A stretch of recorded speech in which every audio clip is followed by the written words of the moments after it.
Malcontent News is a team of journalists, activists, and researchers with three key missions. A commitment to show an unfiltered view of the before, during, and after of key events, live, as it happens. To defend the First Amendment using our rights of a free press. And to amplify the voices of underrepresented individuals including Black, Indigenous, persons of color, and the LGBTQIA+ community. Our team is committed to seeking equality for all and holding those in power accountable.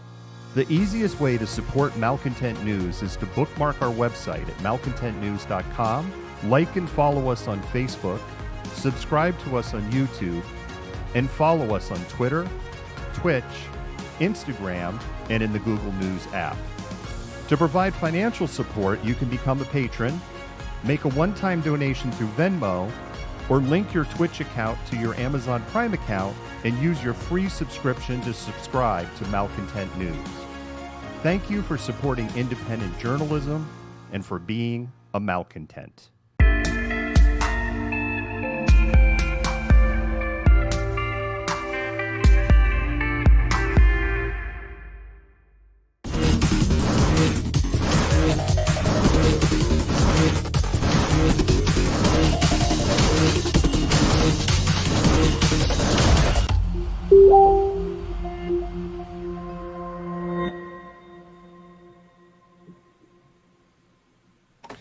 Good evening, malcontents. And I'm actually going to have to hit technical difficulties for just a couple of seconds. Actually, I can't hit technical difficulties for a couple of seconds. You are just going to have to deal with this, malcontents.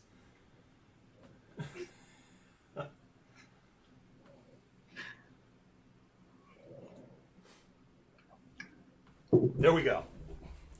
You were a little cut off there, Jennifer.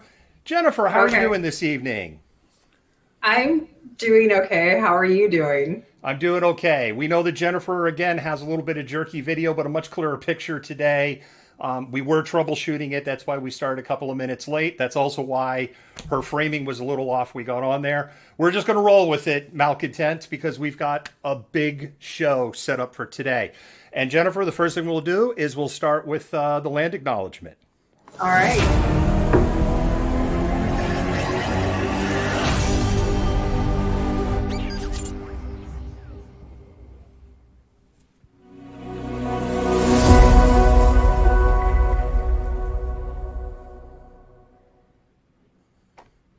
Thank you, Jennifer. So we at Malcontent News, coming from the Seattle, Washington area, acknowledge the Coast Salish peoples of this land, the land which touches the shared waters of all tribes and bands within the Suquamish, Tulalip, and Muckleshoot nations. We acknowledge the people past, present, and future, the Duwamish tribe, the Muckleshoot tribe, and other tribes on whose traditional lands we work and bring you the news. So good evening, everyone.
No.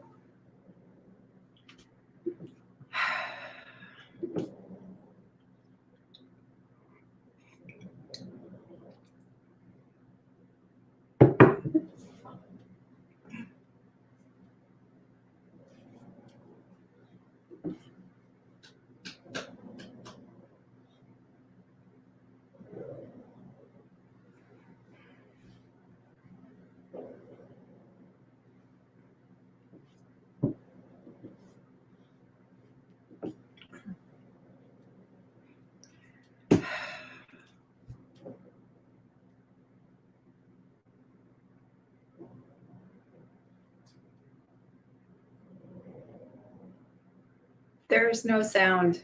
I can't hear you.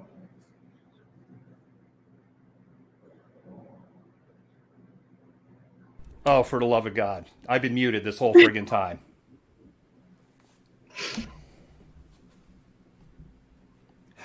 Happy Thursday. Happy Thursday, Malcontents. Today is Thursday, January 14th, and it's another just...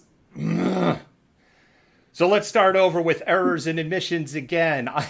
I could actually go say there, I admitted to our errors and our mistakes and nobody heard it, but that's okay because it happened, but that would be very Republican of me. So let me restart with errors and admissions.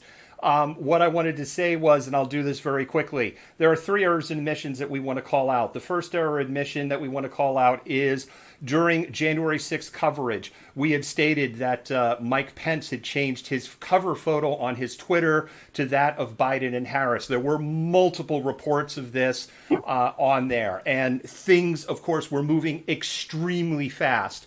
We really pride ourselves on fact-checking.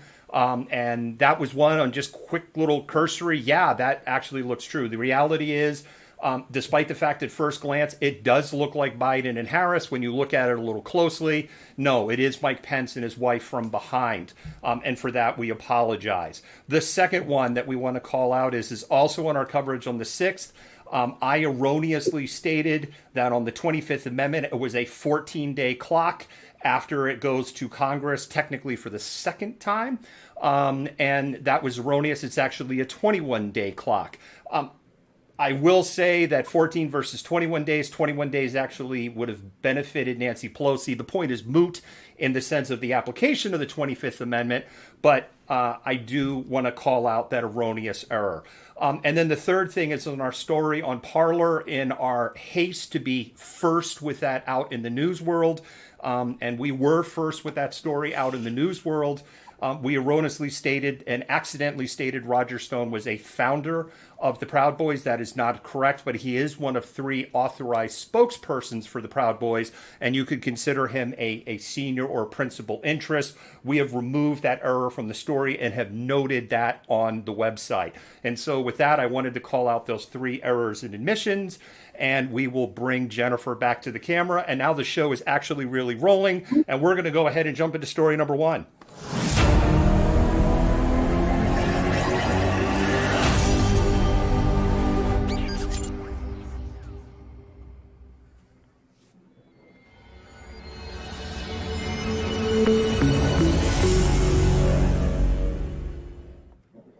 And before we start with our story number 1, a couple of things, housekeeping things. First of all, to help amplify the volume of this and to play with the AIs of the various social media engines and to show your love to our mods and admins, this would be a great time to start spamming those hearts. Go ahead and let your mods and admins know how much you love them. They are paid in hearts. The other thing is, we really have an amazing show tonight.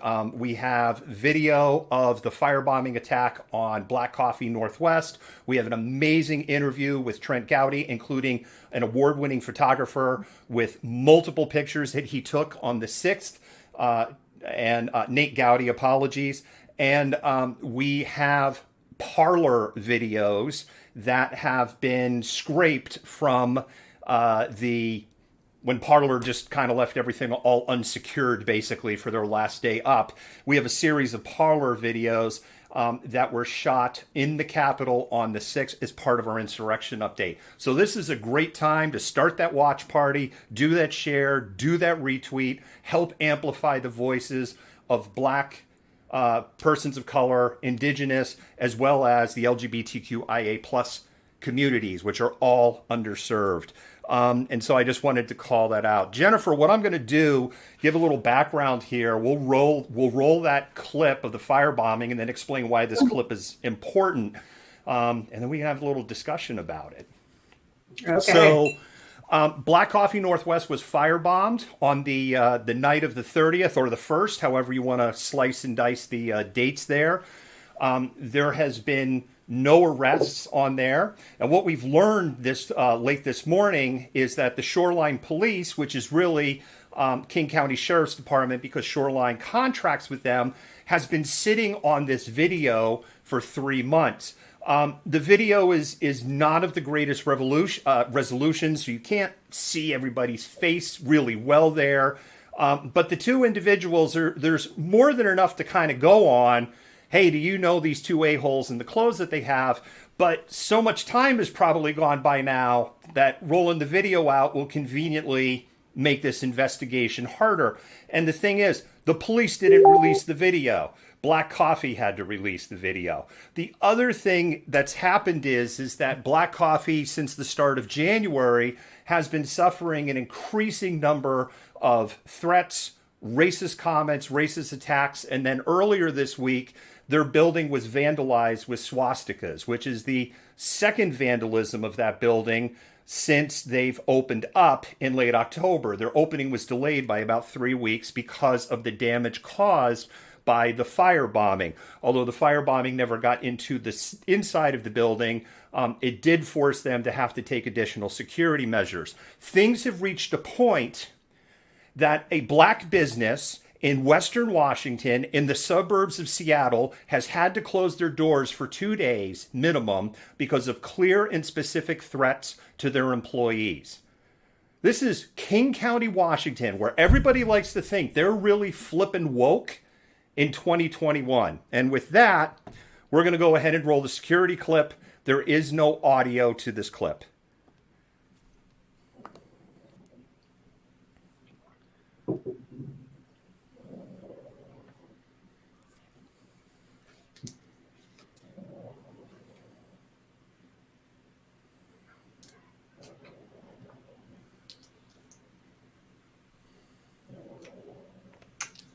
Couple of swell guys there, Jennifer. Yeah. Really upstanding members of the community, right? Definitely. The couple of things that jump out at me, something that the viewers don't know, is they actually threw those right at the gas meter. So this was an attempt essentially to blow up the building via damaging the gas meter and creating a massive gas leak.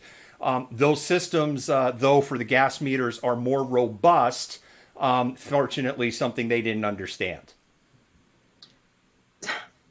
So this has been sat on for 3 months. They have, I'm guessing, no leads in the investigation? There's nothing coming from King County Sheriff. There's nothing coming from Shoreline Police Department. There's been nothing to say, we have leads or we have a person of interest. There hasn't been, kind of the zoomed in screenshot of like, hey, do you know somebody roughly this height and this build that had these kind of clothes over the summer?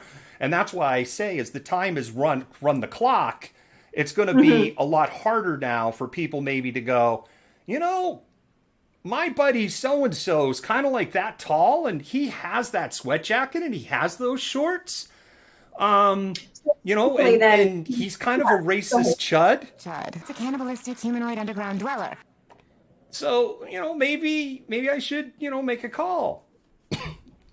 So this is clearly a hate crime.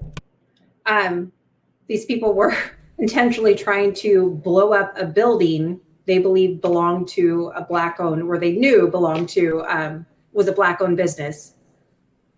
And so by not releasing the video or really interrogating this in the way they should, the King County Sheriffs and Shoreline Police are essentially sanctioning racism.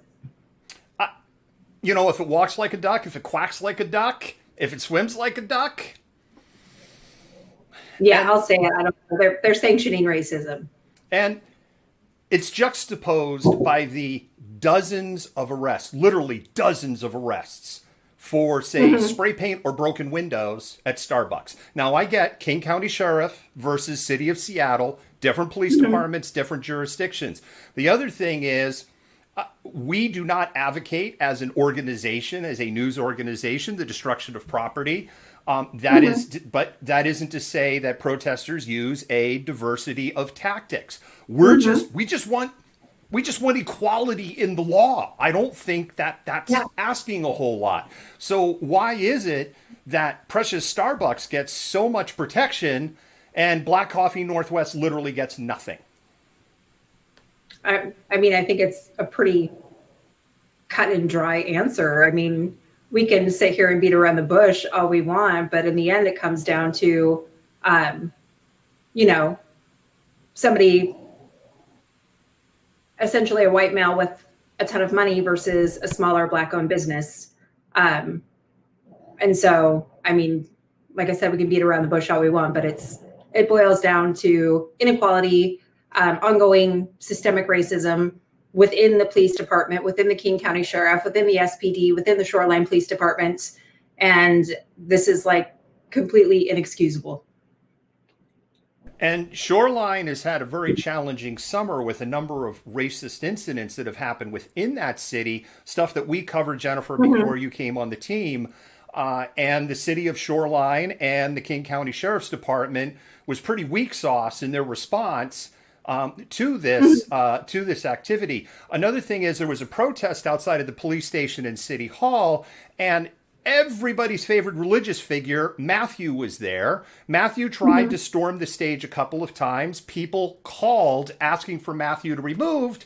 Now, let's remember, Matthew was arrested because the Chuds complained about him. It's a cannibalistic humanoid underground dweller. The Chuds complained about him down at Olympia, and Matthew got arrested. We also have multiple videos of where the Chuds don't like him at their events, and the police pull him away immediately. Guess what King County Sheriff's Department had to say about Matthew? Basically not a damn thing, huh? Yes, exactly. He has every right to be here and exercise his free speech. But as we have seen with Matthew over and over and over again, if he is at a right-leaning event, he has no right to exercise his free speech. You mean white-leaning event? That too. Yeah. If you want to help Black Coffee Northwest, what you can do is you can go to their website. They are selling gift cards there. That is kind of the movement and the action that people are taking to help Black Coffee Northwest. And that is probably the easiest and best action you can do. They are going to reopen. You're not putting money in a black hole, but they are having to invest in security equipment that they didn't plan to invest. And the other thing, Jennifer, I think people need to remember, this is a student-run organization. Their president, I believe, is 17 years old. I say I believe because I don't know if she's had a birthday yet at this point. It's become 18. But I know when they opened their doors, she was 17 years old. So do they know when they're opening back up again? The plan is Saturday, but I would say you'll have to monitor their socials. And they are on Instagram, Twitter, and Facebook. Of what I have seen, they're super active on Instagram. They're super active on Facebook. Not so much on Twitter. Okay. One of our Saturday mods or admins, you could drop a link in there for Black Coffee Northwest. And you know what? Let's run the Black Coffee Northwest spot, and then we'll go to our next story. Black Coffee is a hub for communities and a hub for meeting people, making friends, and understanding. What Black Coffee is to me is a place to actually call home, a place where Black youth will feel welcomed, where Black families will come and feel like they're at home. What we're trying to build is more than just coffee. Community is something that we do naturally. We know who's in the community, we know what the deficits are, and we're trying to fix that. We want to bring people together. My hope is that the phrase grounded in excellence shows up everywhere and that it becomes a movement. I'm looking forward to hanging out at Black Coffee with my friends and feeling safe. Black coffee to me means opportunity for people like me and my other friends and family to come here and do homework safely and hang out and stuff like that. That is happening. It is happening. I'm looking forward to hanging out with my friends and feeling safe. I don't know how Black America functions, and yet they continue to function and try to rise above in this environment. Yeah. It's like the epitome of strength and resilience when it shouldn't have to be that much strength and resilience and suffering. But Saturday seems like a good day. I hope they open back up, and it seems like a good time for people to try out a new coffee place and support a small locally owned Black business. Yeah, Black Coffee is located on Shoreline on Highway 99. I don't think it's called Aurora Avenue that far north up in the Shoreline, but they're on Highway 99. They're right around 175th. If you're heading north from Seattle, they'll be on the left-hand side of the road. And I think they're like between 170th and 175th or 175th and 180th. They're somewhere between 180th and 170th. There will be a big, long-ass line. When they are open, go early and get a potato scone. They are the food of the gods. And with that, we're going to go ahead and roll into our next story.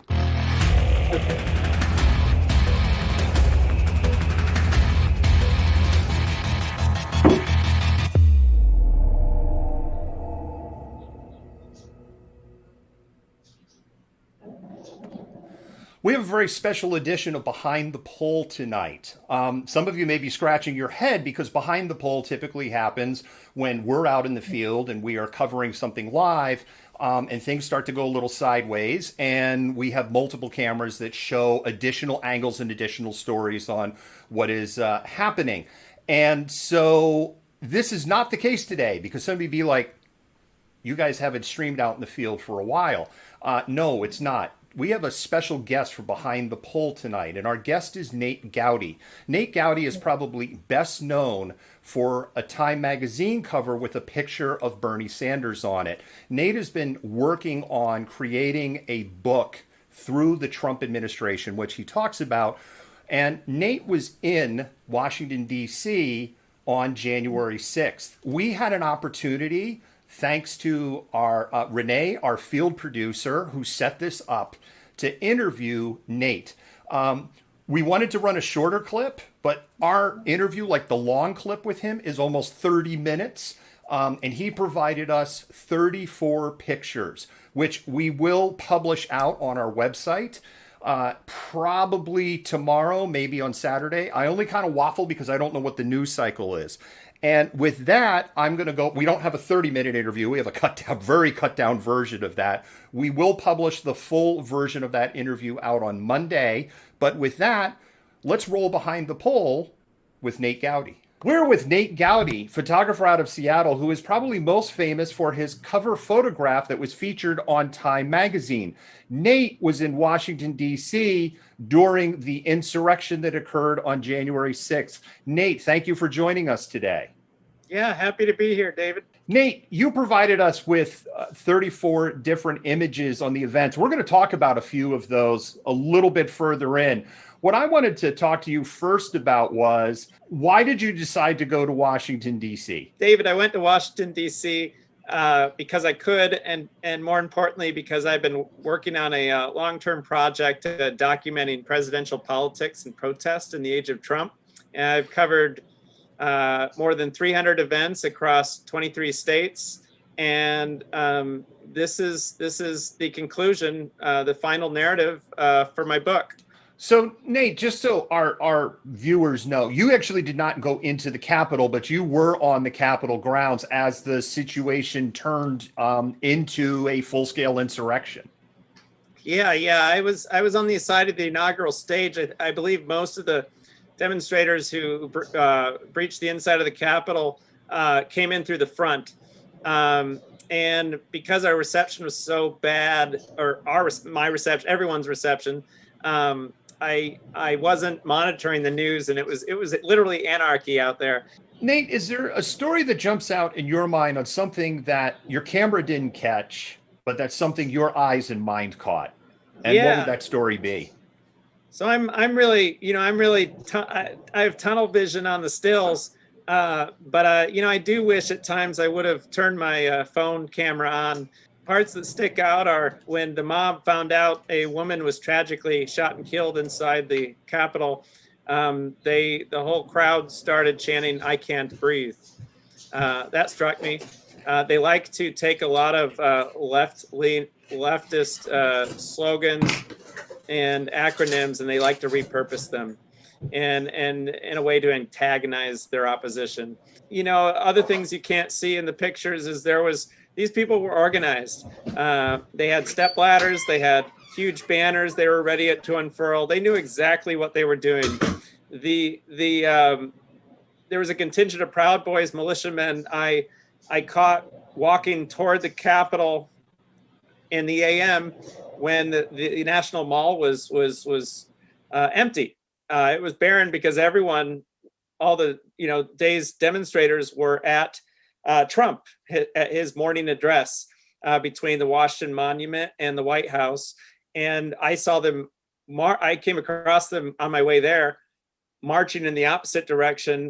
When the mob breached barrier after barrier toward the inaugural stage, well, there would have had to have been another contingent of Proud Boys around the front.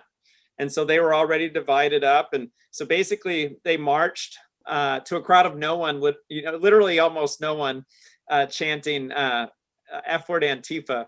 And there may have been another photographer at some point, another photographer or two, but at first I was the only photographer I knew of.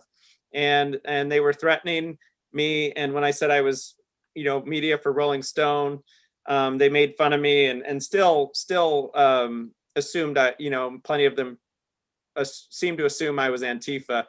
And so I once I realized the danger, because I photographed them before, and at first I was kind of like right in the middle of their crowd, but they were getting really hostile and they're easily triggered. And so I started keeping my distance a little more. And so they marched toward the Capitol, they kneeled and prayed, and then they broke for lunch. we had ended up near a bunch of food trucks, and so it was lunchtime, and so everyone went and got hot dogs and tacos or whatever, and then they reconvened. They merged with the general populace, and then the insurrection, the attack, it happened so fast. It took a little bit for it to dawn on me what was happening. Let's talk about a couple of the photos that you had sent over. You'd sent us over a collection of 34 photos. One of them here, the first one we want to talk about is the first photo in this collection of 34 you sent. Yeah, so normally the Proud Boys they have their trademark black polos with white trim. There is not one of those to be seen on January 6th.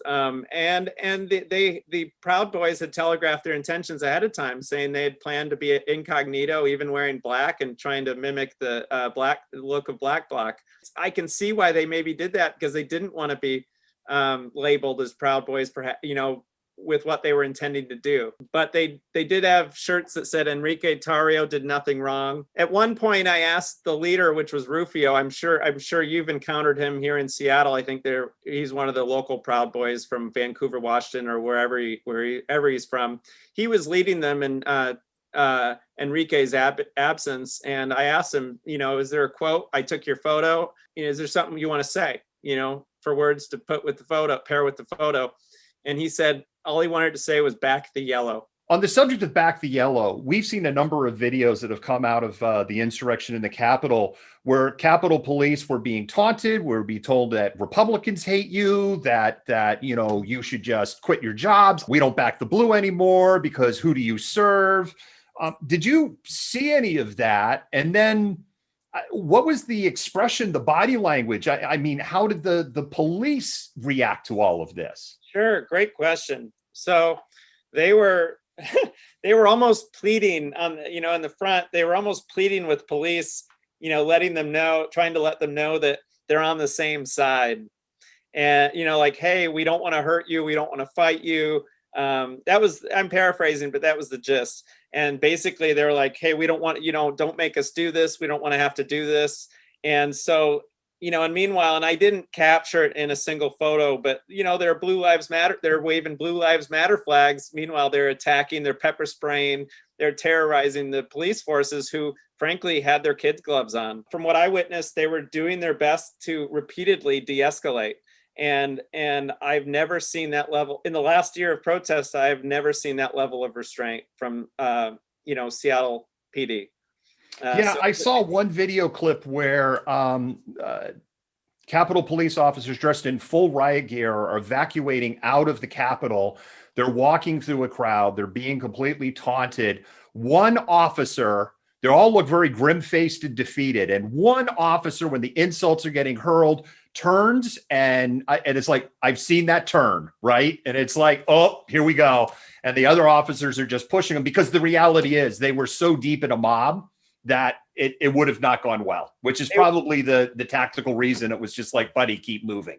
They were overwhelmed. They needed backup, and I guess that comes from on high, and Trump obviously didn't want to call in backup, and because they were drastically overwhelmed, and it's just really something seeing photos from BLM protests this summer outside the Capitol compared to the 6th. It's quite a contrast. They were not only outmanned, but they just weren't prepared in the least. I'm still processing what I saw. I mean, the U.S. Capitol being overwhelmed by an anti-democracy protest of a mob of people who were egged on by their ringleader, the President Trump. You were telling me that you witnessed essentially some human wave attacks against the police. Could you talk a little bit about that too? Yeah. So when you get into the epicenter of the inaugural stage, there's a 5-foot wall, and there were a lot of barriers before that wall. And what they would do is they would lean the barriers up against the wall and use the barriers as a ladder. While they were getting pepper sprayed, those people would fall back, recover, and while they fall back, a new wave of people would push in, and they were just kind of come on, we need to do this and keep up holding the line and pushing in, and they were successful. Nate, you're talking about persons of color there. You have this picture that you took, which is number 14 in the images that you sent to us. Go ahead and tell me the story behind that image. I guess I don't know. There's not too much story to that for me. Just kind of she was looking back toward the crowd, kind of doing what I was doing, doing a panorama with her phone. But what makes that image distinctive is she was one of very, very, very few people of color in the crowd who were there to support their president. Nate, as I've experienced, and I know you've experienced, protests of any, whether they're on the left or the right or the middle, if it's a large protest, they can attract some interesting people. And on the photo number 34 you sent to us, there is a interesting individual who is holding 3 different signs with a lot of, it's anti-Semitic at the end of the day, although he just doesn't come out and say it's anti-Semitic. It's as anti-Semitic as you can get. Could you tell us a little bit about interesting anti-Semitic guy?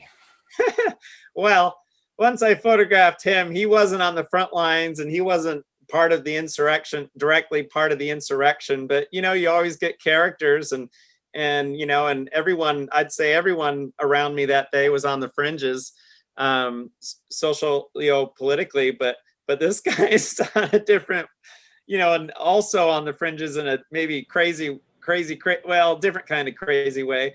And he, once I photographed him, that was one of my last pictures. I'd been out there since 9:30 a.m. I think it was close to 8 p.m. I hadn't used the restroom all day. I'd been on my feet. I've been dealing with threats all day. And so once I took his picture, it's like, I think I'm coming home. We've been talking to Nate Gowdy, and this has been a very special episode of Behind the Poll. Nate, thank you so much. Thank you. Thank you, David. I look forward to, and when things calm down, getting a beer sometime. I would look forward to that. Absolutely. I appreciate that. We'll definitely take you up on that offer. Thank you. Great interview there with Nate. And yes, that was previously recorded. We did that interview today. Excuse me. We're going to, the whole interview is actually almost 30 minutes. There's a fair amount that we had to put on the cutting floor in the interest of keeping this digestible for the show. One of the other things that is really fascinating, and you'll have to come and watch the full version of the interview, and there'll be more pictures in that version. We almost didn't get to see any of those pictures at all. They were almost all lost, and there's a story behind that. And if you want to hear the story behind that story, you're going to have to tune in for that story. And with that, we're going to do a little pause for the cause.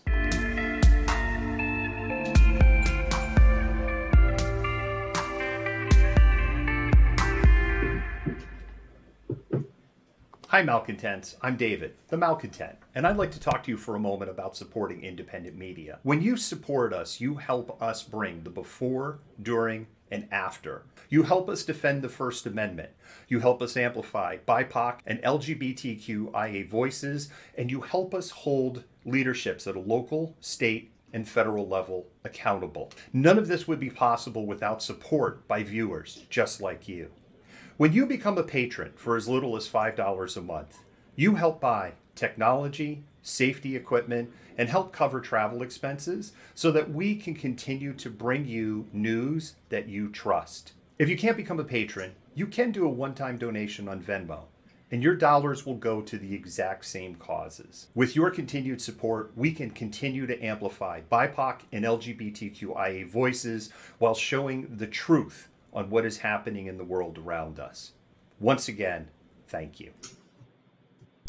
If you really, we're seeing the comments and we're seeing all of the praise for the interview and the photos, and this wouldn't have been possible if it was not for our patrons and the people that support us on Venmo.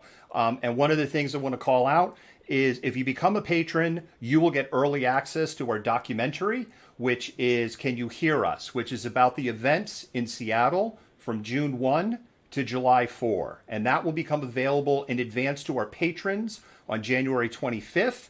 And then at any level, so even at the $5 level, you will get early access to Can You Hear Us? And then it will become generally available at the end of February. Jennifer, amazing pictures, amazing story. Yeah, absolutely. I feel like it's a great interview to watch. What a wonderful interview, and like what an experience to be there. But I feel like, perhaps it really hasn't like fully sunk in yet, because there's a whole lot of like, how do you, I guess, cope with that kind of experience? How do you make sense of it? And he says at one point that, he's still trying to make sense of everything that happened. But to be in the midst of that and to really see what's going on, and then talking about them being organized and prepared and having these things like step ladders and things. And you have to wonder, how is it that many people were able to coordinate at that level from so far across the country and have those kinds of resources and supplies? And I think that's a really interesting question that, it's going to take a very, very long time to answer if we ever fully get that answered.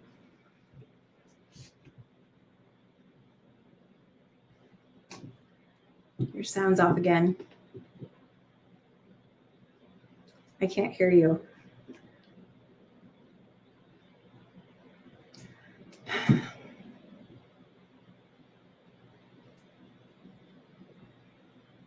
I can't hear you. Jennifer, can you hear me now? Yes, I can hear you now. What I was saying is that Nate is going to be going back to Washington, D.C. for the inauguration. And, wow. He will be in the belly of the beast. And this will be, the conclusion of his book, because he started in 2015. And unless we plunge somehow into dictatorship, we will. His book will come to an end with the inauguration of Joe Biden. I'm really actually excited for this book, because as a historian, you can get so much out of a picture. So I think these kind of books are far, underrated. And so I'm really, really kind of excited to kind of see this story in pictures. So we will be, as I said, sharing the collection of photos that Nate has provided. We'll be sharing that on our website. There are additional photos that he has provided that we don't have to Rolling Stone magazine. So look for Rolling Stone magazine, and Nate's work will be covered in there. And with that, we're going to go to our next story.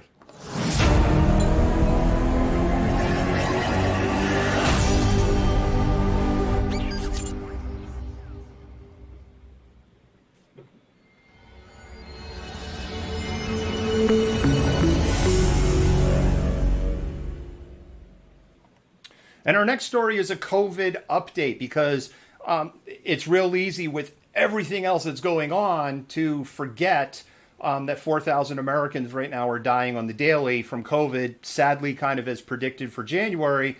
And those numbers are probably going to continue to get worse as we move towards the end of the month. Couple of things here, which I just want to jump in. This is a good time. Our mods and admins are not paid. Nobody here is paid. We are paid with hearts. And so if you really appreciate independent media, like the stories that you're hearing, this is a good time to spam those hearts. Spam them up on Facebook, Twitter, and Periscope. If you're watching us on YouTube or Twitch, you could just do a long line of hearts or like I love you mods, and they really appreciate that kind of stuff. The other thing is we are aware that Jennifer's camera is a little we got some bandwidth issues. There's nothing we can do, so we're just working through it. Jennifer, why don't you give us our COVID update? Oh, it was so hard to sum this up in 5 facts because there's so much going on. But I'm going to do my best. So yesterday, CNN reported that the U.S. reached the record for number of COVID-related deaths at 4,197. This is the highest death toll since the beginning of the pandemic, and the overall death toll now rests at about 386,000. Earlier this week, this is fact number 2, WHO, the World Health Organization, declared that herd immunity would not be attainable this year due to the issues with the vaccine rollout and vaccine administration. Fact number 3, earlier today, NBC reported on a new U.S.-specific strain of COVID that is far more contagious and believed to be behind half of the nation's COVID infections.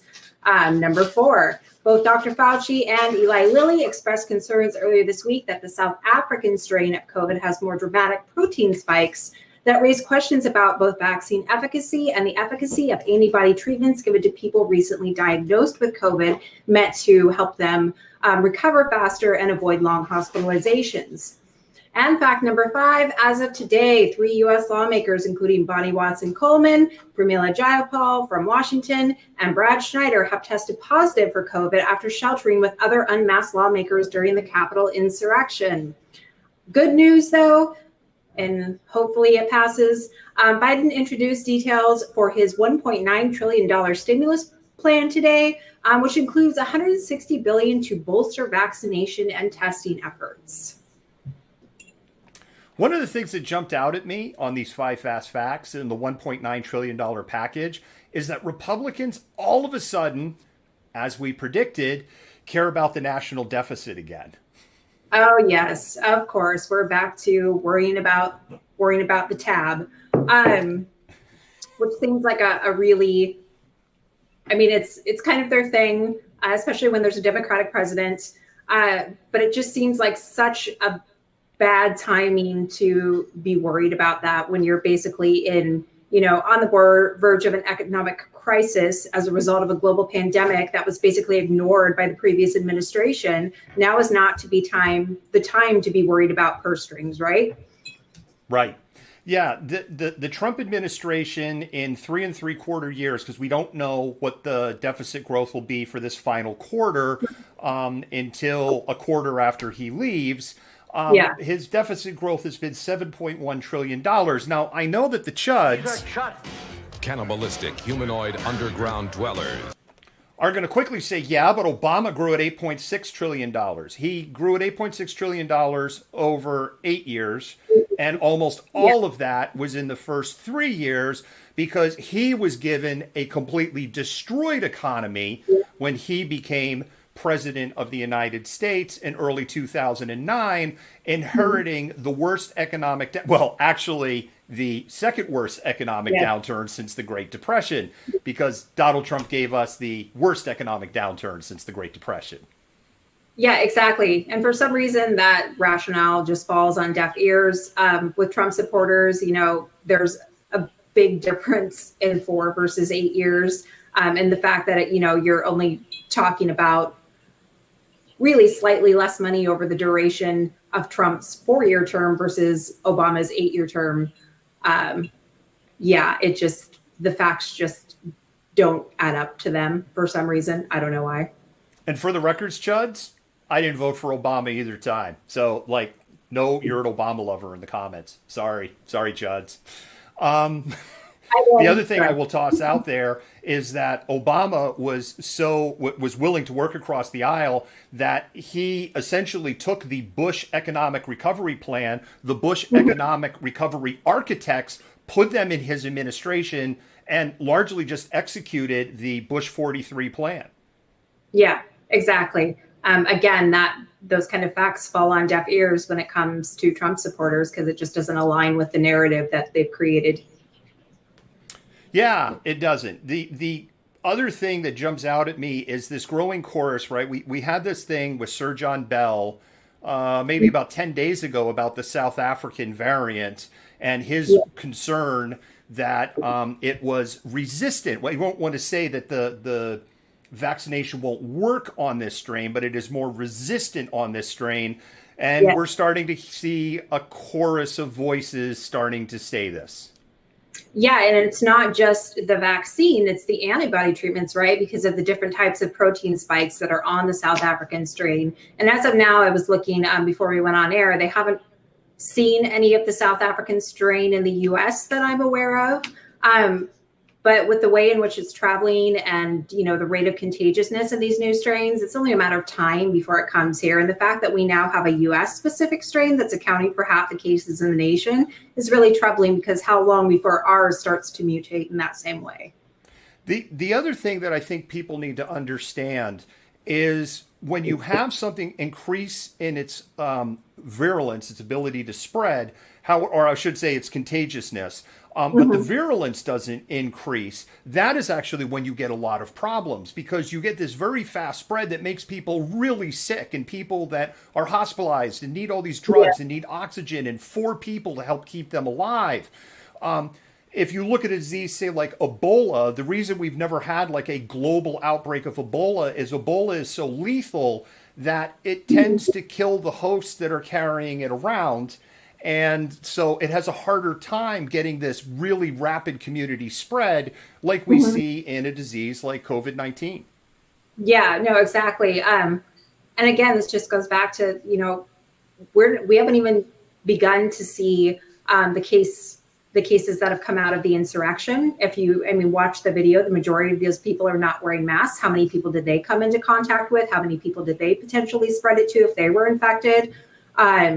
So there's a whole lot of unknown variables at this point, and it just reinforces the need to wear a mask to protect yourself and to protect others, and to continue to abide by social distancing and hand washing and all of the protocols put in place, because who made this very very alarming statement earlier in the year earlier this week that we're not going to reach herd immunity this year. That's a whole nother year of having to continue these practices. And when people don't follow those regulations, that further prolongs, our isolation and, economic downturn and all of these things that are profoundly affecting people. Yeah, Washington State has the highest mask compliance in the United States. And I'm like, really? When I heard that. But apparently we have the highest mask compliance in the United States. Jennifer, thank you so much for that update. We're going to go ahead and roll a spot, and then we're going to go to story number 4. Okay.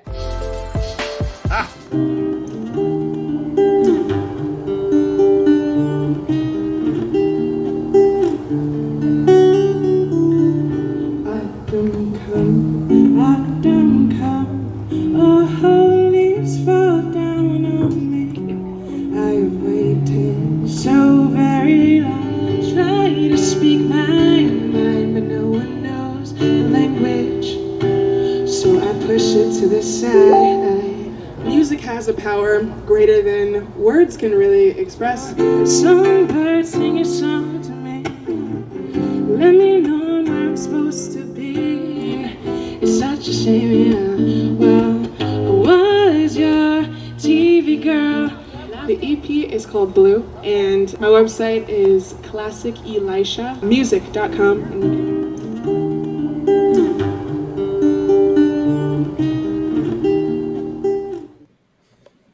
I just want to say I want COVID to end sooner so I can have a production engineer in the studio here with me again instead of having to be chief cook and bottle washer. Classic Alicia's album is available on the website. It's also available on Bandcamp and in iTunes. So if you use a iDevice and you have iTunes, it's literally just a button click to download her EP, Blue. If you go to, it's $13. If you go to her website, you can get a CD with a bonus track, and that CD is $15. She has an amazing voice. She is an amazing spirit. And feel so privileged that we had a chance to literally amplify her voice back on August 9th when the weather here was much nicer. Mm-hmm. I'm not going to complain. The last couple of days have been fairly nice and really made me long for spring again. But then, of course, I was reading a COVID article and they're like, it could intensify again in spring when people get out more. And I was like, oh, great. Yay. One little thing actually before we jump into your story, which I actually feel is good news on COVID. And I think people are going to be a little surprised when I come up, when I mention this. The state of Washington has finally stepped back on what I think was a mistake in their interpretation on outdoor seating, and that restaurants that have like the large garage doors. So in Kirkland, there's George's that's like that. There's also the Bungalow where they have the large garage doors that they could open up and just let the air circulate in. As long as people are sitting at that row that is on that open and exposed side, and there's like some cross circulation, those restaurants are allowed to have indoor seating again. It's very limited seating, no more than 25%. They can't sit people further back. But I know a lot of people are just very happy about that because people are craving for some semblance of normalcy. But I will say, eating at a restaurant is one of the highest vector points for getting sick. Mm-hmm. Yeah. It's definitely nice to have that little bit of normalcy back as long as people don't abuse it, right? Exactly. And with that, we're going to go to story number 4. Okay.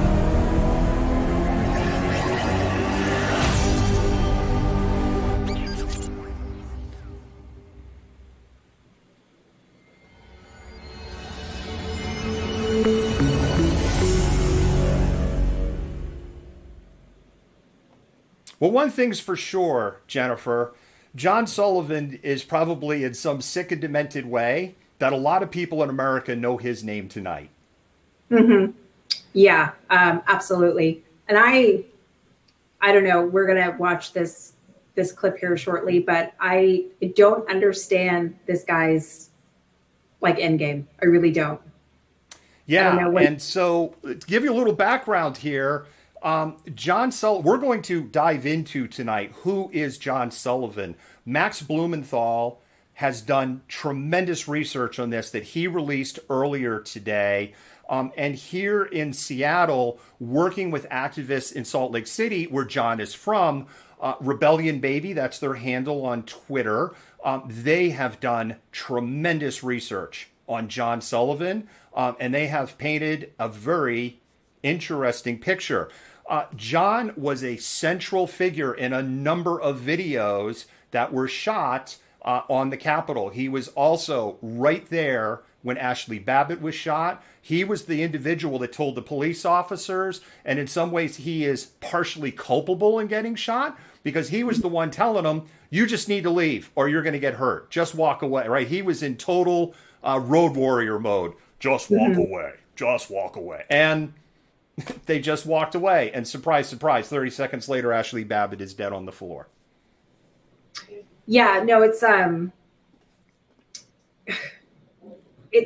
insane to me. First off, why are these people listening to him? Second, I think we have the clip later from the parlor, and he's in quite a bit of that, isn't he? Yeah, he is. He's like all over the place. And he's totally got, contradicting things going on. I mean, the whole entire thing, that was stunning to me. Those clips were stunning to me. But yeah, this person is a very interesting character in a alarming way. So I'm glad that people are kind of digging in and trying to figure out what's going on in that head of his. Exactly. And John Sullivan was arrested today in Utah on federal charges, on a litany of charges for his actions on January 6th. And he will probably have other charges added with that. And that's the first clip we're going to roll. Okay. Yeah, Kelly and Bob, James Sullivan says he turned in tips about his brother to the FBI here in Salt Lake City. He says he believes that his brother was not only involved in the riot at the Capitol, but somehow in charge. Also, want to support the Black community out here too in the best way that I can. That's my belief. I believe the Black Lives Matter. I mean, I'm not here to assert myself and my beliefs on other people. I just want to give people the footage, the video. The FBI's office in Salt Lake City would not confirm they were investigating Sullivan or any Utahns. I want to condemn, absolutely condemn the shameful and violence that we saw on January 6th at the U.S. Capitol. We still love John, and that's something that he needs to know. Yeah, so in the interest of brevity and interest of not trampling on their copyrights, we had to clip that down. My encouragement would be to go to Channel 13, Provo, Utah, find the story, watch the 2.5-minute video. I'll explain a little bit to you what ends up on the cutting room floor. James Sullivan is his brother of John Sullivan, and James is a Proud Boy. So you have James the Proud Boy and John we're not exactly sure what John is, but we're going to dive into that here in a minute. And James, a Proud Boy, is claiming that John essentially is the mastermind behind the entire Capitol Hill insurrection, of which there is nothing to support that. Yeah, no, this doesn't seem like the kind of person to me that has the capabilities to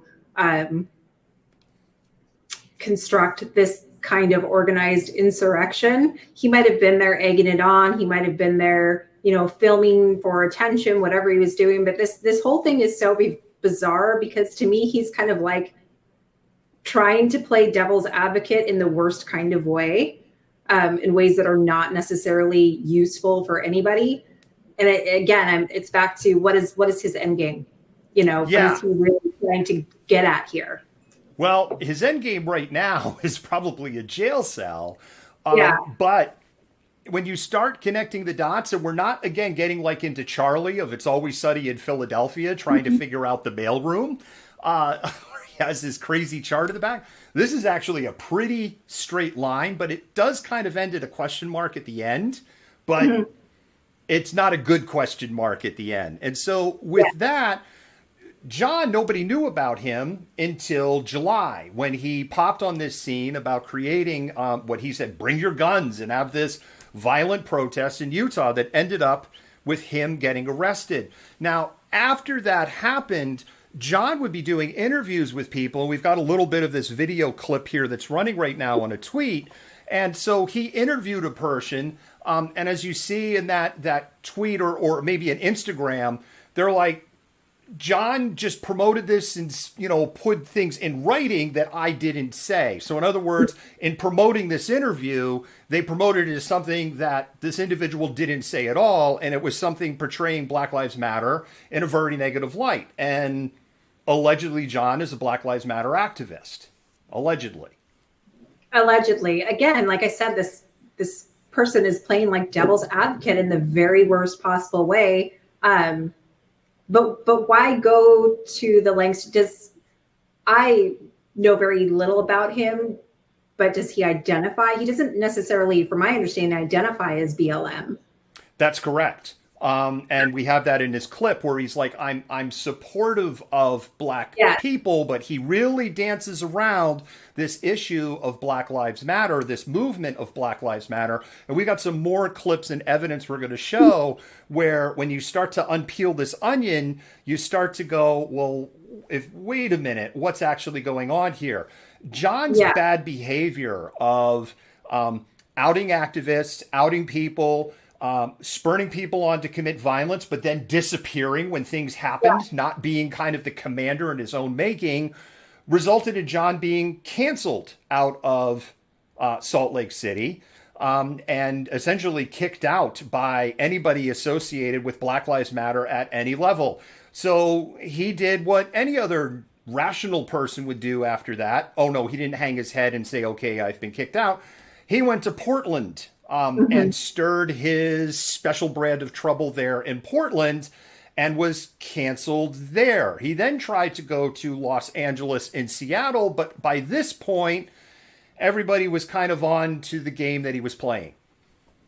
So is this potentially him having some kind of thing for, getting notoriety from protest porn. So he just goes and does the antagonizing to get people to do these things that he can put on film and then, promote to advance his own whatever agenda that is. Well, that's one of the theories, right? Is he a clout chaser, essentially? Is he in this nihilistic view of the world? And he clearly has a nihilistic view of the world.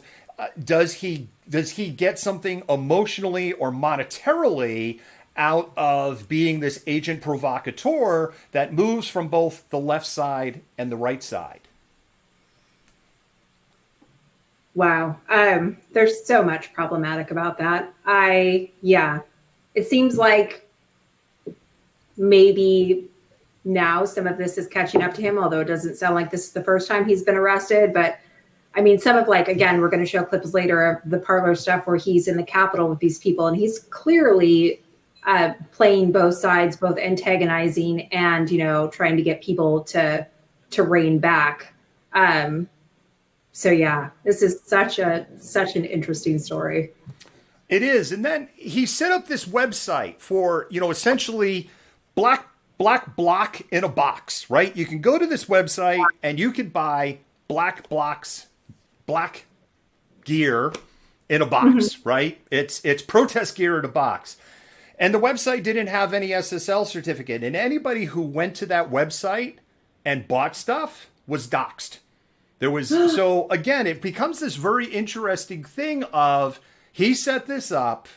There's no security certificate on it. So anybody can see what the transactions are going. And anybody that was dumb enough to take this bait ended up being doxxed by sites like Antifa Watch.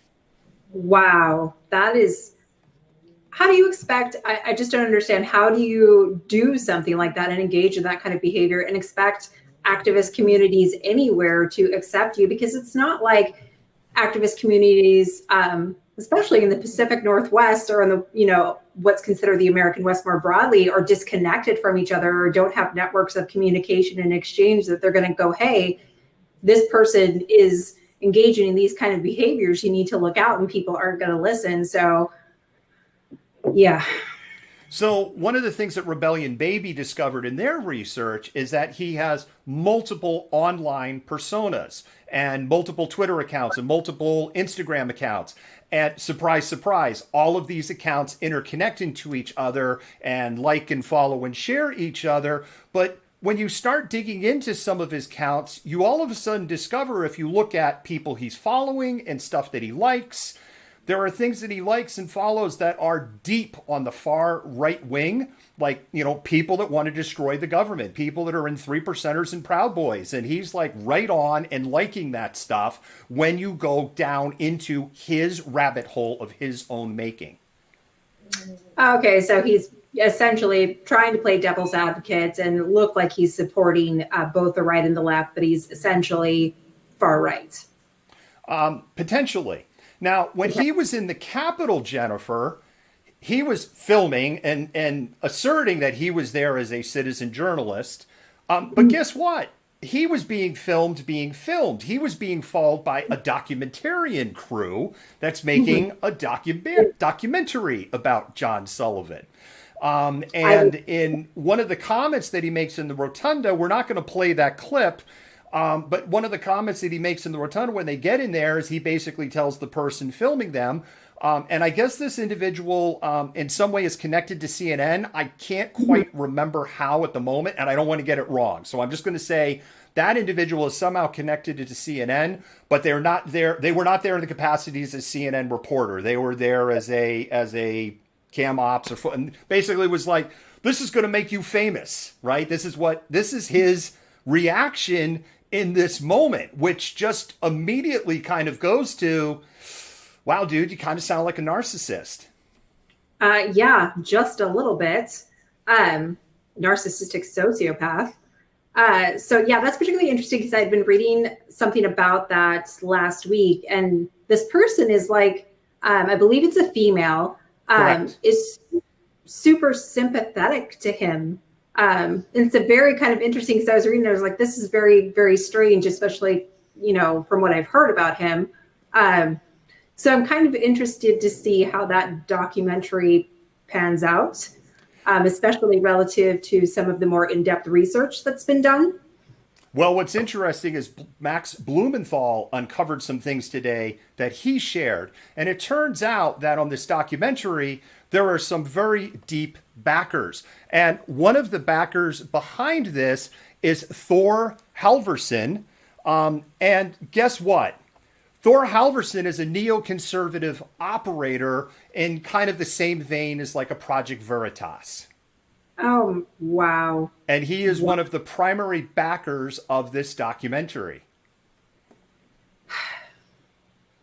You have to like sit back, and I know it's very like kind of tinfoil hatty and, you know, rabbit holey sounding. You have to sit back and wonder how all of this is potentially interconnected and how deep it goes, and then feeds into what happened at the Capitol on January 6th. Yeah, some people, the commenting, are saying that she's actually paid for his trip. And as we revealed in that a clip, and I'll play it again, there are some very deep-pocketed people, including Brian Fogel, who was won an Academy Award for the movie Icarus and also for the movie The Dissident, is also one of the backers, also connected with Thor, which again is this political neoconservative gotcha kind of filmmaker. It is really fascinating. But there's more connections here, because we have this dynamic of James and John. And guess what? James and John work together on some things when you start digging through on the socials, including James and John communicating leading up to January 6th. And it's just actually out there in the socials. So did James think that like someone wasn't going to spend a little bit of time diving into their Twitters and Instagrams and start connecting the dots? I mean, apparently he did. Are these like the worst double agents ever? I'm curious. Like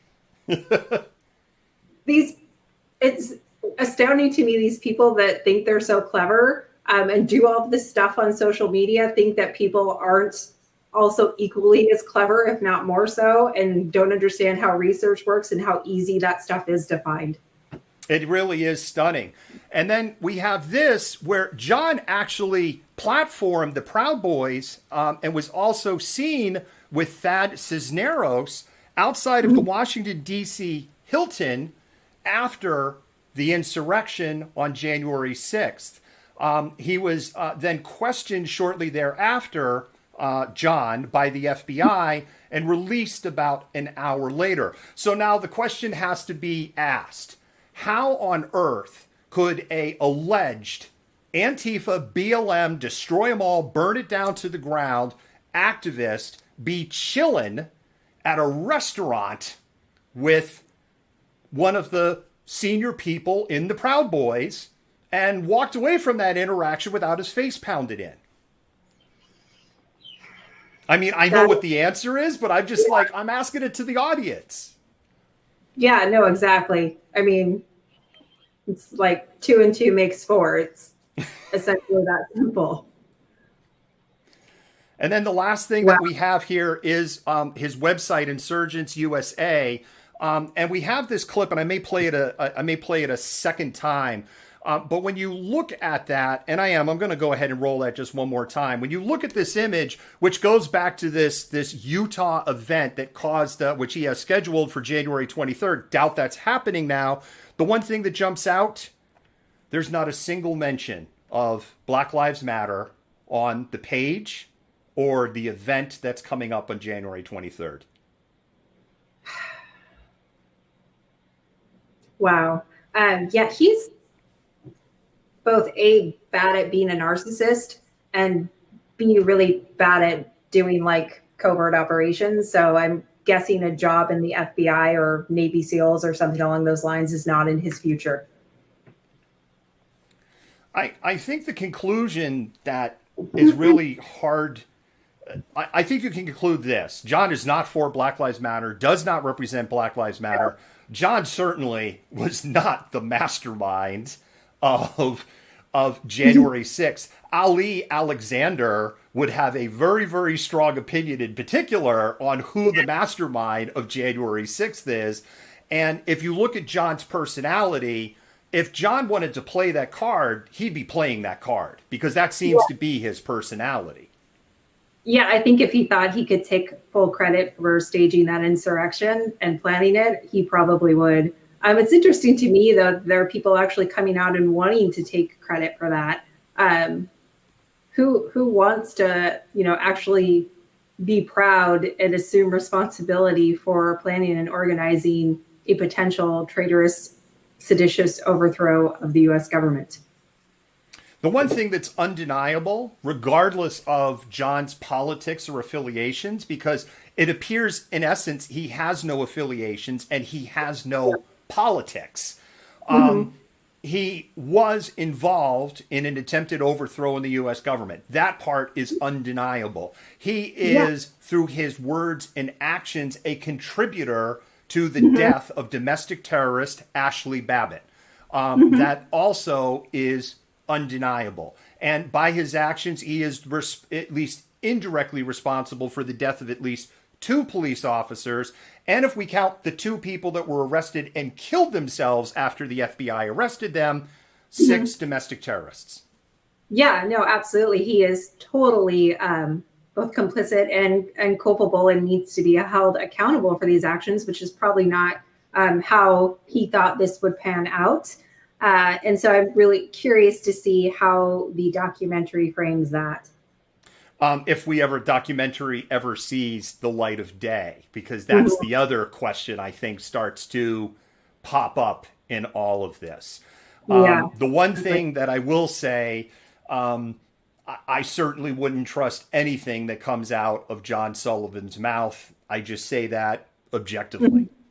Yeah. He's proven himself time and time again, both, actions, words, and things that are still in print on social media, not to be a very trustworthy character.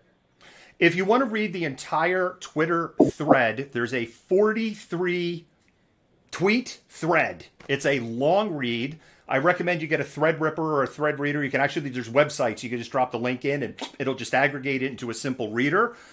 Rebellion Baby is the Twitter handle. You can go check out that and you can read all of their research. You can also search for Max Blumenthal and you can look for the research that they've done. We've aggregated all of that information together.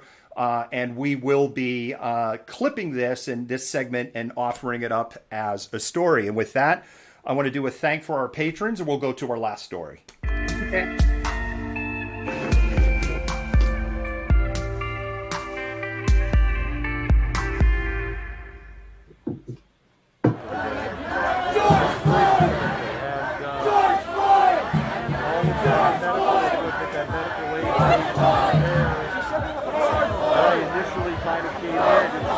Said, hey, we're going to have to start moving people. And then a couple other people came in and we were like...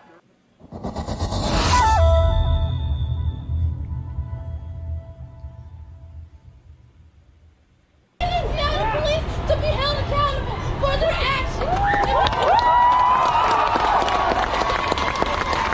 We're not going without. No justice, no peace. No justice, no peace. No justice, no peace.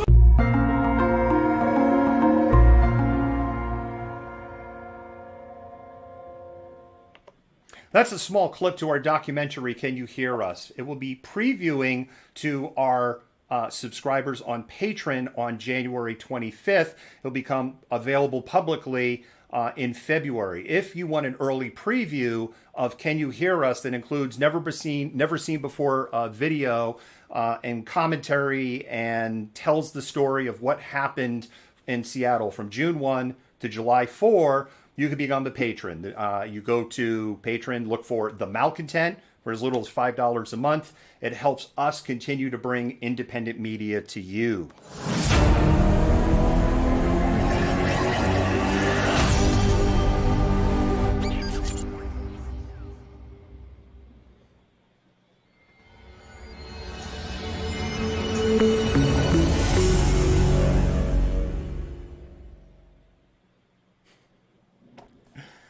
It's just so weird, right? It's like, hey, we're going to do the insurrection update, and it's the last story.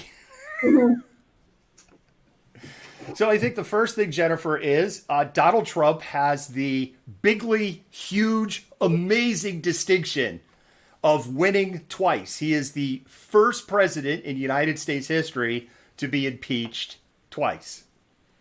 Oh, yes. I love history. So he's like at 50%. Behind Andrew Johnson during Reconstruction and Bill Clinton. You've got to be pretty bad to get impeached twice.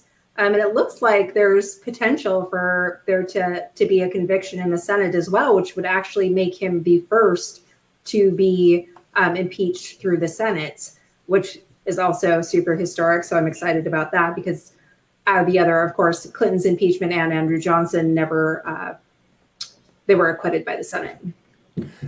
It's very interesting because there is going to be an impeachment trial in the Senate, and something that's jumping out to me is there's like literally not a single attorney except for maybe Dershowitz that's kind of like, okay, I'll do it.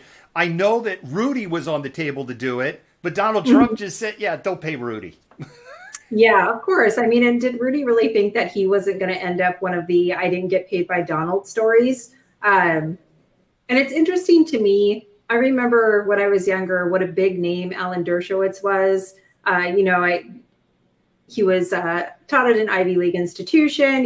He was pretty well renowned legally. And, since I don't know where his mind has gone or if he has always been like this, but this whole kind of like fervent support of Trump, kind of guised behind this First Amendment argument is really kind of mind-boggling to me, because I was reading earlier today that that's what they were going to use as a defense, is that his speech is protected underneath the First Amendment. Which, it's an interesting defense, because then you kind of get into, was it Thurgood Marshall that said, "I'll know pornography when I'll see it"? Mm-hmm. Is that his quote out of the Supreme Court? I think so. I would have to look it up for sure. Right. And I think that's really what it comes down to. I think the central argument is on the First Amendment, you can't stand up in a crowded movie theater, which I know in the age of COVID sounds ridiculous, but you can't stand up in a crowded movie theater and scream fire. Of course, in 2021, you can't stand up in a crowded movie theater and scream active shooter. So like we know that there's certain things that aren't protected. What I think Donald Trump is going to try to do is wrap himself in the warm, fuzzy blanket of, look, I started with say, be peaceful, and then just ignore the entire hour after that, where I basically told them, fight for me, go down there, I'm going to march with you, blah, blah, blah. We're going to take this, you got to fight, yada, yada, yada.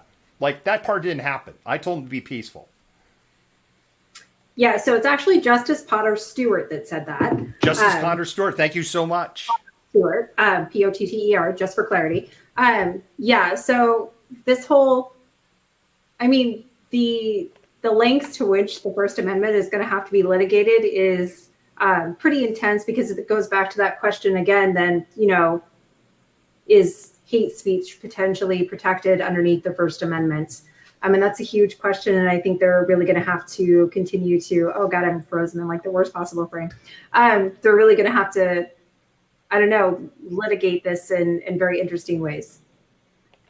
Well, the other thing as part of the insurrection update is there were moving trucks seen today at the White House, and people saw what looked like furniture coming out of the White House. So there is kind of this belief that Donald Trump and Melania are packing up and getting ready to move out. And of course, there's a fair number of jokes about, has somebody accounted for all of the silverware and paintings on the walls?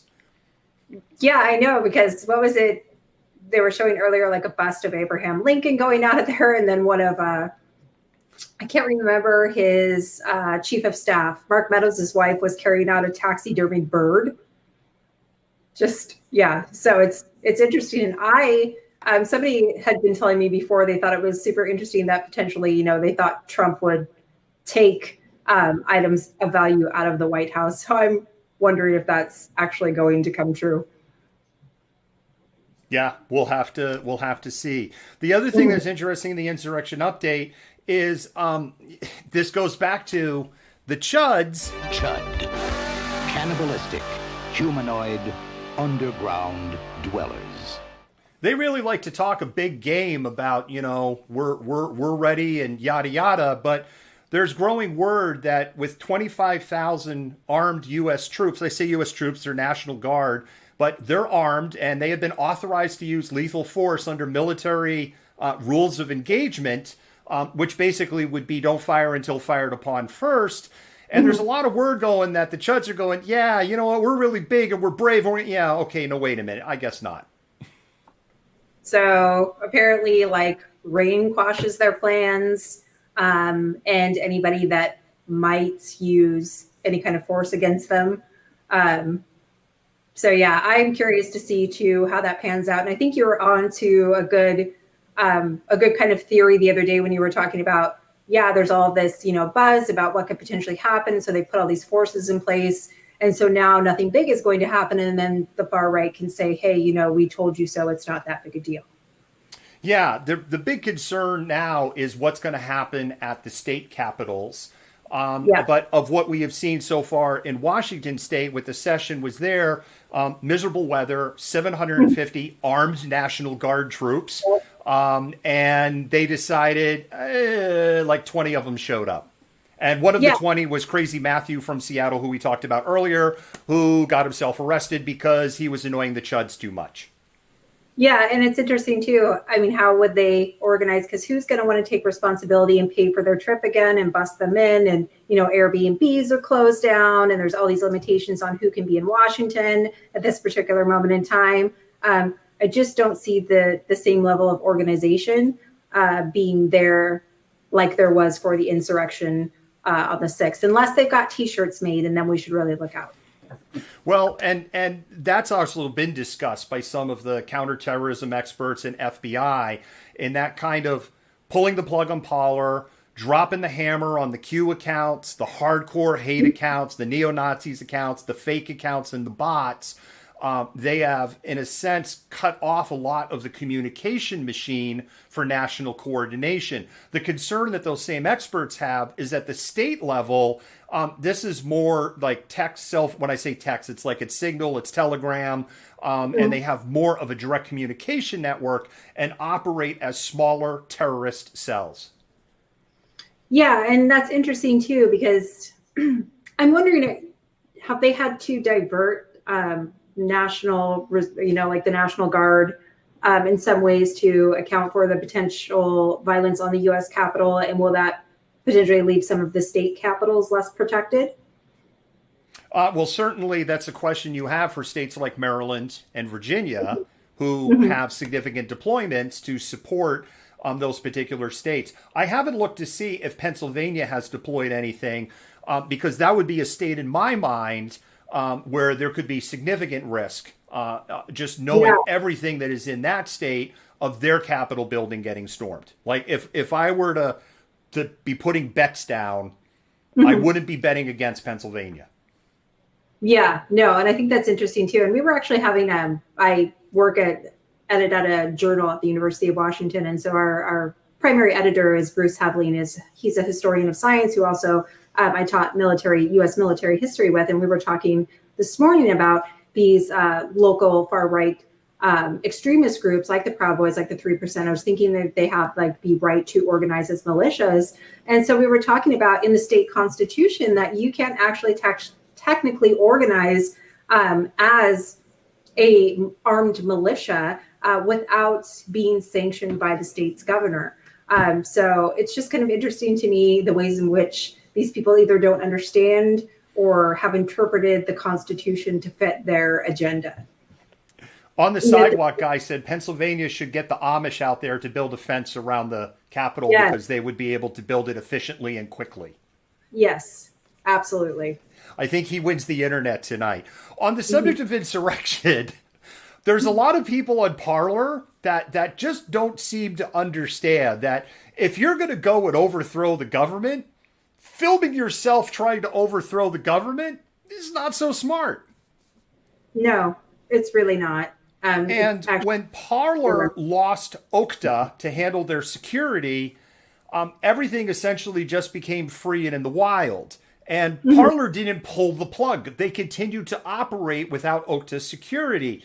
This enabled people to just go in and create multitudes of administrator accounts, which they then just use the administrator accounts that they created because Parler's security was so bad to download all of the post history, including, say, if somebody had deleted a post or edited a post, as well as pictures and videos. It gets worse.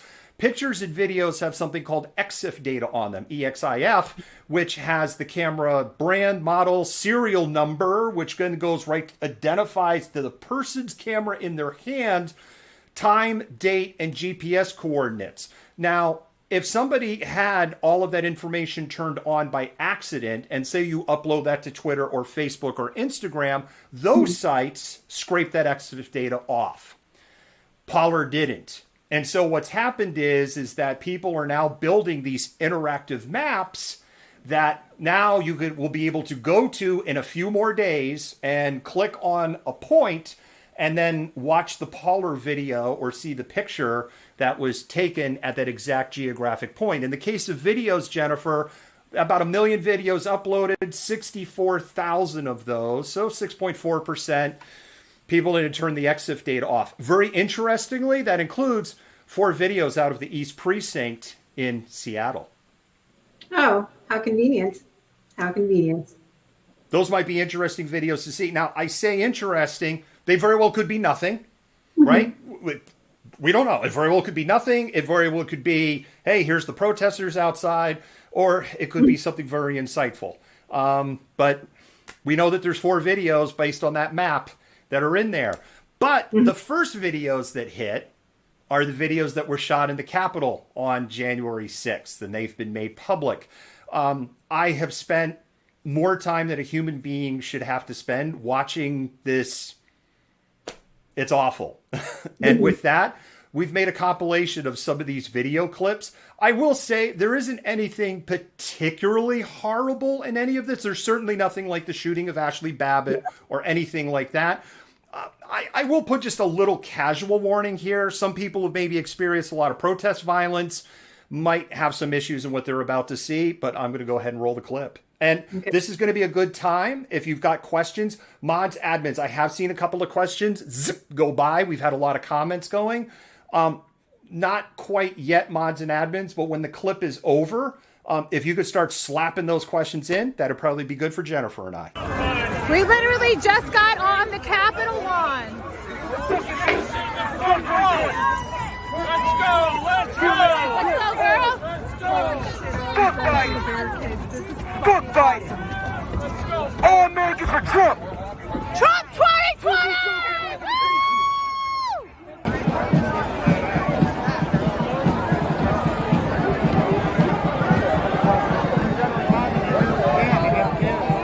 And our friends, we're on you.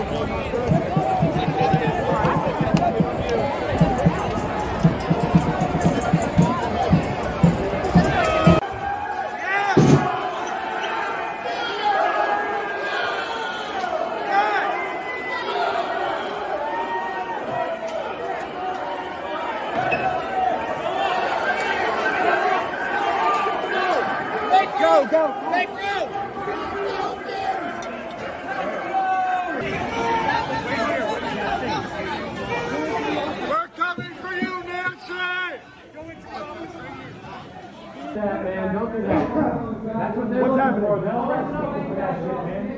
Shut the door. Shut the door. Shut the door. Don't break stuff. You don't want to be liable. Hey, everything's recorded, guys. Obviously. All right, so this is the crowd. They brought up a huge ass flag to hang off the side of the staging. Look at the people. Records say that there's 5 million people here. We are at the Capitol. Me and some friends. That's all our friends. Friends! And it looks like they called in the National Guard supposedly, and they're coming in from the back to try and get rid of us out of here. So it looks like we're probably going to start making our way down. We made our point as far as we're not afraid of these people anymore, but it's a Mexican standoff. They just put an emergency alert over the phone and saying that they're closing down DC, and there's a 6 o'clock curfew, nobody on the streets. Your mayor just gave us a curfew.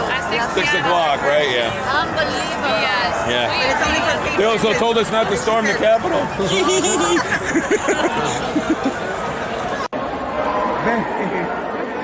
It's amazing. Put your mask on. I don't want them to see you. Hey! Hey! Chill! Stop! Chill! Dude! Hey, we're better than that! Stop! We're better than that!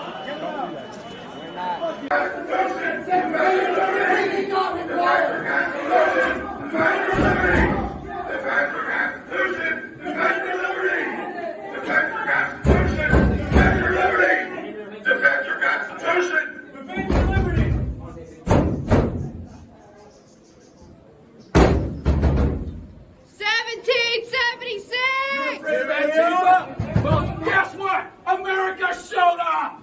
Where's the rest of everybody? There's not enough of us. They're going to bring guns in or something. All right. We could have like an hour unpacking that, and we're actually at 1:30 now, so we don't have an hour to unpack this. I'm going to give you my 3 fast reactions here. Number 1, we could hear the emergency broadcast system going off on people's cell phones. So this conspiracy theory that they turned off the cell phones is killed by Parler users' own videos. That's my first number 1 reaction. Number 2, there's like 5 million people here. The population of Washington, D.C. is 800,000 people. 5 million people would be like the entire city of Houston surrounding the Capitol. It's just like, dude, you got to work on your ability to estimate crowd numbers. And then my third reaction will go to the very, very opening clip, which is of this woman that I called when I put it up on Twitter, feeling hella cute, think I'm going to film myself breaking federal law, maybe talk to the FBI later. Mm-hmm. Yeah, no, that video is insane to me. To be in the middle of that. And of course, you know, we talked a little bit earlier about John Sullivan is like all over in that. But yeah, that got me to the whole crowd size estimation. There's 5 million people there. Didn't they estimate there was like a few thousand, something along those lines? They're saying 8,000 at the Capitol, and up to maybe 1,000 inside. So yeah, 5 million people coordinated to that degree would have overthrown the government. So whatever there. Hey, can one of the malcontents look up real quick? How many soldiers in the U.S. Army? Because I don't think it's 5 million. What's interesting too is, you know, there's that whole antagonizing, but the one that got me is when they're like, no, stop. We're better than this. And the guy leans in, pulls down his mask and says, no, we're not. Yeah, exactly. That says so much in that clip. And I think what you're seeing there, right, there was also this debate. We're inside. We don't know if this is a conference room or an office. We see a window is already broken when they come into there, when they're doing that shot there. And again, there's this debate on whether to, break in or not. There's another video. I did contact that person because they own that video. And we really try to be respectful of stuff that isn't in the public domain.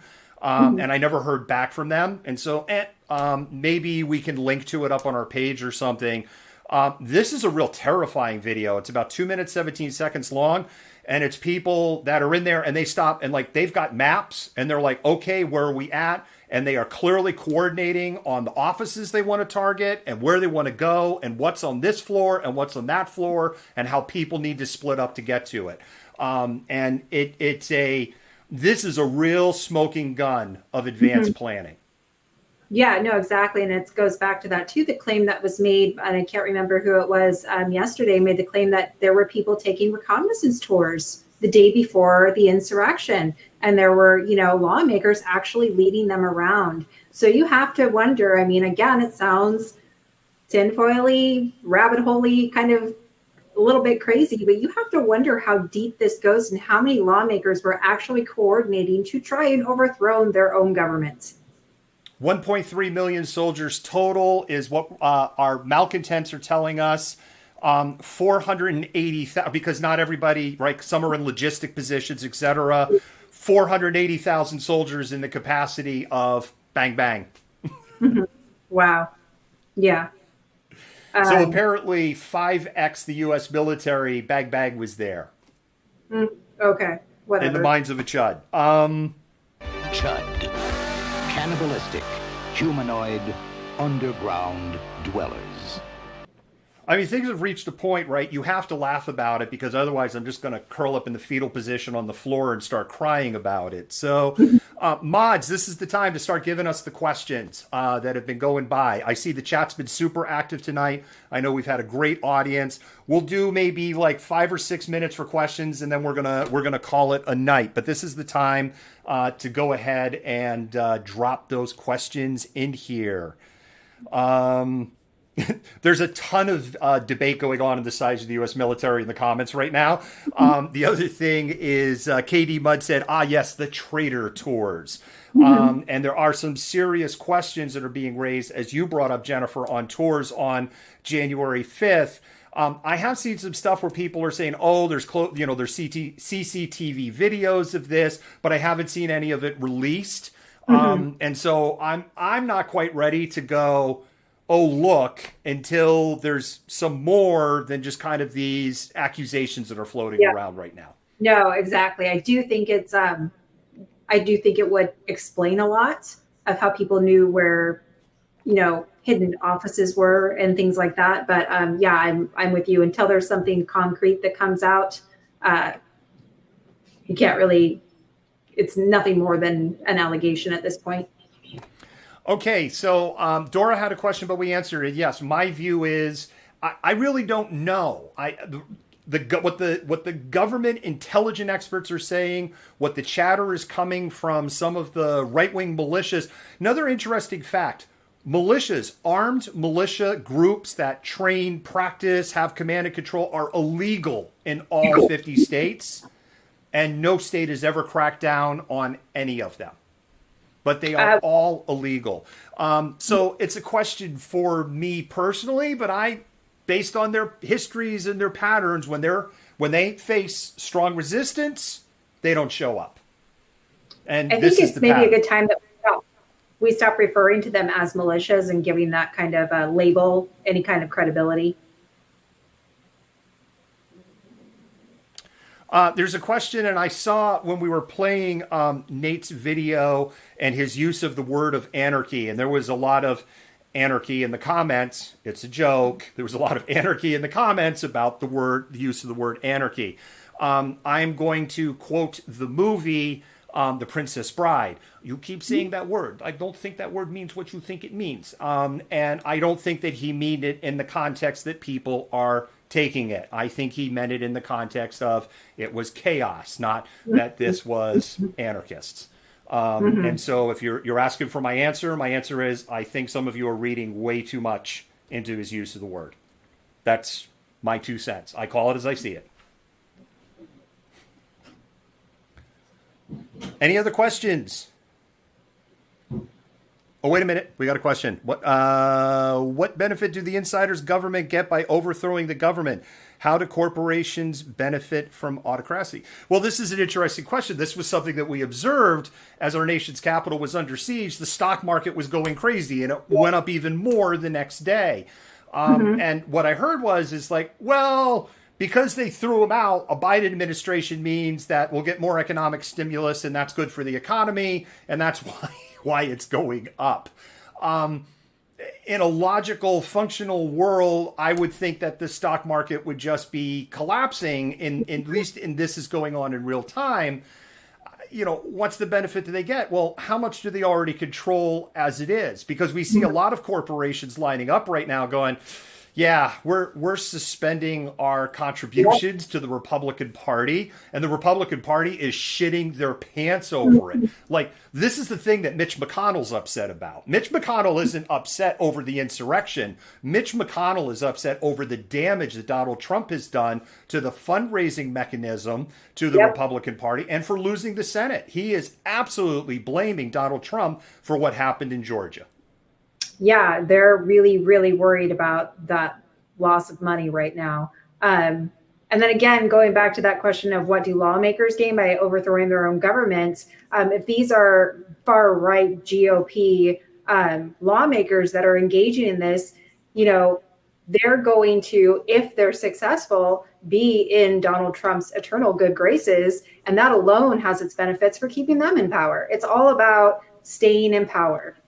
Yes. Exactly. And maintaining that power, because as we've said many times, the United States of America, in my lifetime, Jennifer, in your lifetime, we're going to become the minority from a race when you combine all of the other races together. Mm-hmm. And that scares the bejesus out of white male America.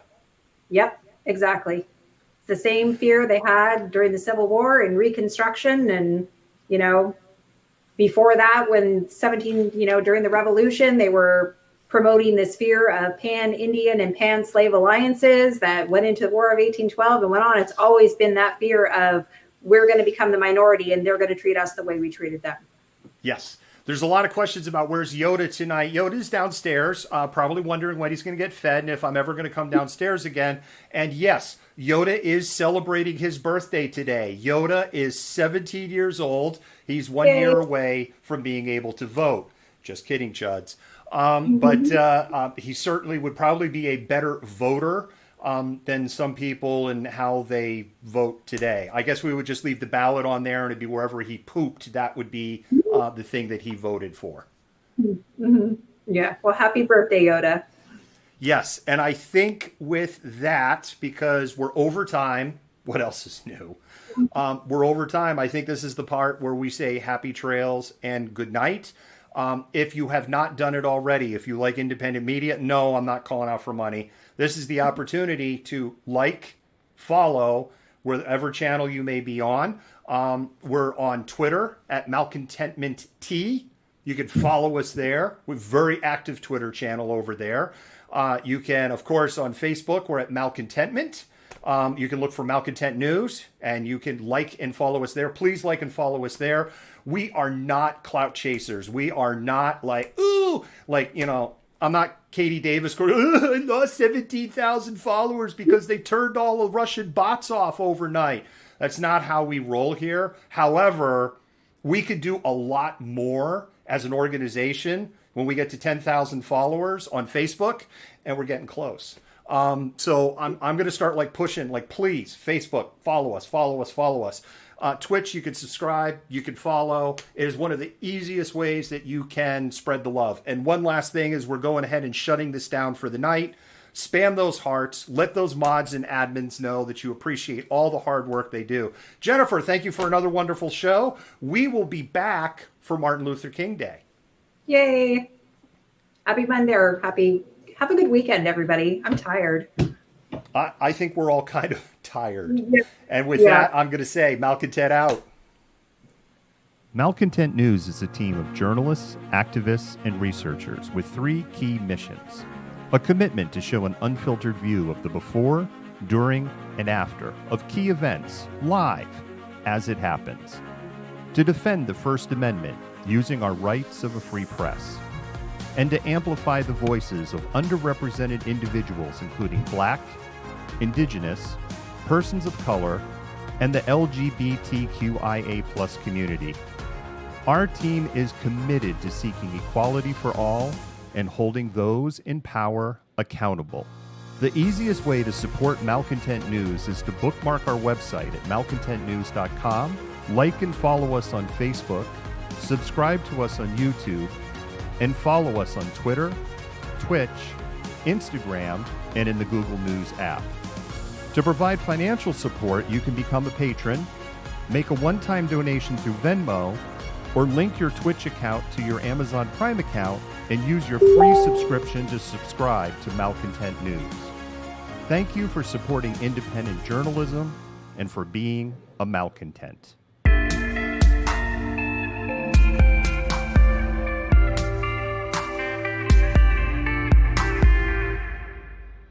You fit the profile. You're the Malcontent. Nobody wants to hear the nonsensical ravings of a loudmouth malcontent. Fuck you! You are the biggest hypocrite on the face of the planet. I say that you're a terrible reporter. That's what I say.